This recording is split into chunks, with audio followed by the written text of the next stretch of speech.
우리가 주변에 보면 이렇게 다른 종교에 대해서도 아주 믿음이 깊은 사람들이 있는데요. 불교면 불교, 또 자신이 믿는 무속 신앙이면 신앙, 이러한 것들에 아주 심취해 있고 그것에 깊이 또 자신만의 믿음을 가지고 있는 사람들이 있습니다. 네, 하지만 또 그 사람들 중에서 이런 사람들이 있어요. 자기가 위급하고 힘들 때, 또 어려운 일들이 생길 때에 이제 하나님, 부처님, 천지신명님, 그리고 내가 알고 있는 모든 온갖 신들이여 나를 도와주시고 함께 해달라고, 그렇게 자신이 알고 있는 모든 신을 찾고 또 그 앞에 기도하며 나아가는 사람들이 있습니다. 우리가 이것을 또 우스갯소리로 여길 수 있는데요.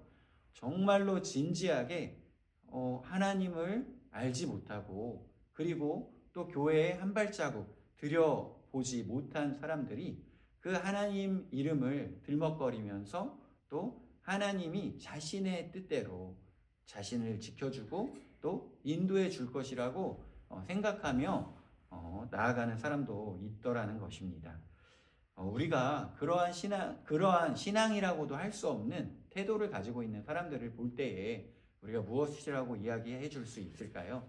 하나님은 그런 하나님이 아니시고, 하나님은 지금도 살아계시며, 하나님은 우리가 생각하는 대로 이렇게 조정할 수 있는 분이 아니시고, 하나님은 역사의 주관자시며 주인이시라고. 그래서 우리가 하나님의 뜻을 구하고 그 하나님의 뜻에 순종하며 또 하나님을 더 알기 위하여 힘써야 하는 것이라고 우리가 또 이야기해 줄 수 있겠죠. 이 블레셋 사람들이 그렇게 하나님을 자신의 마음대로 조정하려고 하는 그러한 또 존재들이었습니다. 이스라엘과 블레셋의 전투를 통하여 이스라엘 사람들이 3만 명이 죽고 전쟁에서 처참하게 패배를 하였습니다. 블레셋 사람들이 이 법궤를 빼앗아 가서 자신들의 다곤 신전에다가 이 법궤를 놓았어요. 이것은 그때 당시에 전쟁을 하고 상대방의 물건들이나 또 상대방의 왕의 자녀들이나 이러한 전리품으로 여겨서 가장 소중한 것들을 빼앗아가는 그러한 전통이었습니다. 전리품으로 법궤를 가져다가 자신들의 다곤 신전에 놓았을 때 정말 이 전쟁에서 완전히 승리하였고, 자신들이 그렇게 소문으로 들었던 10가지 재앙을 통하여 애굽을 망하게 하셨던 그 놀라우신 하나님, 그리고 또 여리고성을 무너뜨리게 하셨던 그 놀라운 하나님의 법궤를 이제는 자신들의 신이 승리하여서 이제 자신들의 다곤 신전에 갖고 오게 되었다고 그들은 그 승리를 만끽하려고 하였습니다. 하지만 그 다곤 신상이 부셔지고 그 법궤 앞에 무릎을 꿇고 넘어져 있는 것을 보게 되는 것이죠. 그리고 그들 앞에 전염병이 돌기 시작합니다. 그들은 이 전염병이 법궤를 통하여 이렇게 우리에게 생긴 것인가 두려운 마음이 들어서 법궤를 이렇게 옮겨 놓기 시작해요. 하지만 그 옮겨 놓는 것들을 통하여 그 옮겨지는 곳곳마다 전염병이 계속해서 생기는 것을 경험하게 됩니다. 그래서 그들의 마음 가운데 이것이 하나님이 우리에게 주시는 징계인가 하는 두려운 마음이 생기게 됩니다. 법궤를 블레셋 사람들이 가지고 온 지 어느덧 7개월이라는 시간이 지났고요. 이 7개월이라는 시간이 지나고 그들은 이제 우리가 이 법궤를 도저히 감당할 수 없다, 돌려보내자라는 생각을 하게 되었습니다. 법궤가 들어온 순간부터 블레셋 사람들에게는 재앙이었기 때문이에요. 그래서 그들은 그것을 돌려보내기로 결정을 합니다. 그런데 이 돌려보낼 때 이것을 과연 어떠한 방식으로 돌려보내야 할지 그들은 이제 머리를 싸매고 고심하기 시작하는데요. 이제 블레셋의 영적인 지도자들을 부르게 됩니다. 제사장들과 복술자들, 한마디로 점치는 사람들을 모아서 지혜를 구하는데요. 그들은 이것을 이제 보낼 그 방법들을 이야기해 주기 시작합니다. 그들은 먼저 이제 젖나는 소를 준비를 합니다. 암소를 준비하고 그 소는 한 번도 이렇게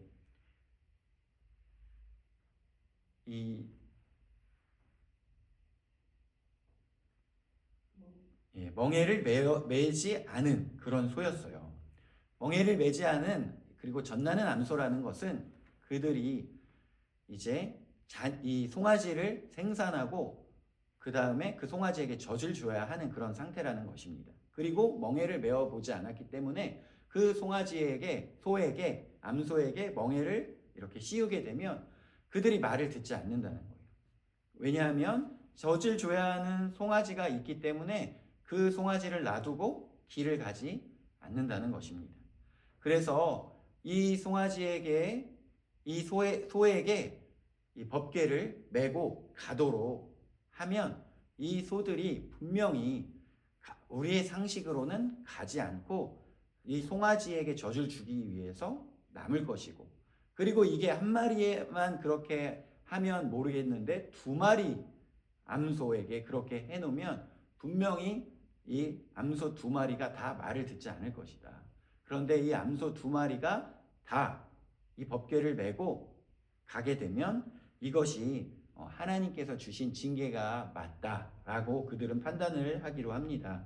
그리고 그 법궤 안에다가 자신들이 준비한 속건, 재물들을 그 안에 놓게 되는데요. 자신들이 굉장히 돌림병으로 피해를 보게 되었다고 생각하는 그 쥐의 모양을 황금으로 만들게 됩니다. 이 블레셋 사람들은 다섯여 도시들에 연합되어진 나라였기 때문에 그 나라의 숫자만큼 이제 그 금 모양으로, 쥐 모양으로 쥐를 만들게 되고, 또 그 종기의, 악성 종기의 모양으로 또 금으로 그것들을 만듭니다. 그리고 그것들을 법궤 안에 넣어놓고 이제 법궤를 보내게 되는데요. 이 당시에 신들을 달래야 한다는 마음들이 그들에게 많이 있었어요. 뭐 비가 안 오면 안 오는 대로, 비가 많이 오면 많이 오는 대로, 그리고 또 자녀가 없으면 없는 대로, 이 모든 것이 신이 주관한다고 생각하는데 그 신이 심통을 부린다고 생각을 하기 때문에 그것들을 우리의 제물로 신을 달래야 한다라고 생각을 했습니다. 그리고 신을 달래서 자신들이 얻고 싶은 그 결과는 무엇이었을까요?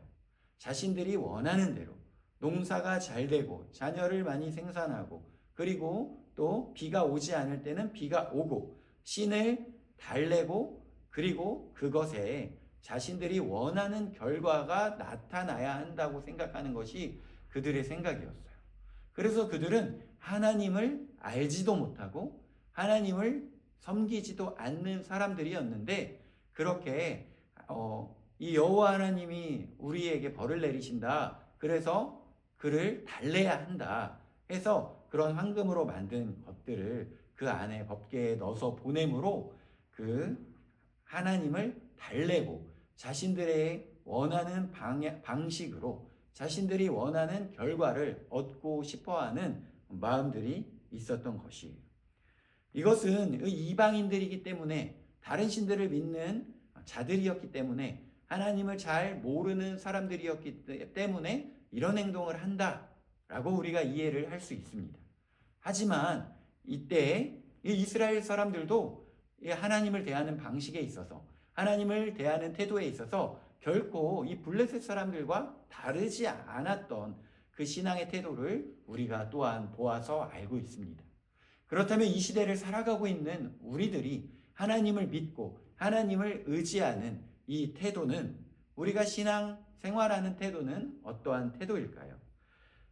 지금 하나님을 믿는 사람들 가운데서도 정말로 많은 사람들이 자신들이 잘 되는 것, 자신들이 이익을 또 얻게 되는 것을 위하여서는 점집에 가고 또 다른 곳에 가서 그 안위를 구하는 것이요, 뭐 어렵지 않은 일이라고 해요. 정말로 많은 사람들이, 이 점집에 정말 많이 오는 사람들이, 많은 권사님들이요, 많은 집사님들이라고 이야기를 하는 것을 들을 수 있었습니다. 이것이 바로 신앙의 태도가 나에게 유익을 주고 내가 원하는 결과가 나오기만 한다면 어떠한 거라도 할 수 있다는 이 태도인 것이에요. 내가 원하는 결과만 나온다고 하면 내가 이 금쥐를 만들고 이 종기 모양의 금을 만들어서 누구에게든지 어디든지 줄 수 있다는 것입니다. 하지만 하나님께서는 그러한 신을 달래는 행동에 영향을 받는 분이 아니심을 우리가 기억해야 하는 것입니다. 하나님은 여전히 살아계시고 하나님께서는 분명히 하나님의 의지를 가지고 지금 이 시대 가운데서도 하나님의 주인이심을 우리가 기억해야 합니다. 비록 우리가 이 전 세계에 돌아가는 상황들을 바라볼 때에, 그리고 이 나라를 바라볼 때에, 교회를 바라볼 때에, 또 우리의 가정을 바라볼 때에 어쩐지 하나님을 믿는 이 교회를 다니는 사람들이 무언가 저물어가고 또 핍박을 당하는 것처럼 보이고 패배하고 있는 것처럼 보이고 있는 이 시대 상황 가운데서도 우리가 분명히 기억해야 할 것은 하나님은 살아계시고 하나님은 분명히 하나님의 뜻으로 나아가고 있다는 것입니다. 그렇다면 우리는 더 센 신, 더 강한 신, 우리를 승리로 이끌신 내가 원하는 결과를 만들어낼 신을 찾기 위하여 두리번 할 것이 아니라 하나님께서 원하시는 것이 무엇인가? 하나님은 어떤 분이신가? 우리는 그것을 알기 위해 힘써야 할 것입니다. 그리고 우리는 하나님의 뜻에 순종하기 위해 또 힘써야 할 것입니다. 그것이 우리가 신을 달리기 위해 무엇이라도 할 수 있는 이방인들과 같은 그런 신앙의 태도를 버리는 것입니다. 우리는 하나님께 순종하고 또 하나님 옆에 나아가야 하는 것입니다.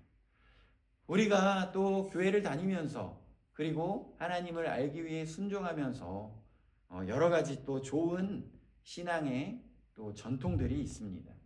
우리가 철야 기도와 또 금식 기도와 또 여러 가지 우리의 작정 기도, 그리고 좋은 그 신앙의 전통들이 있죠.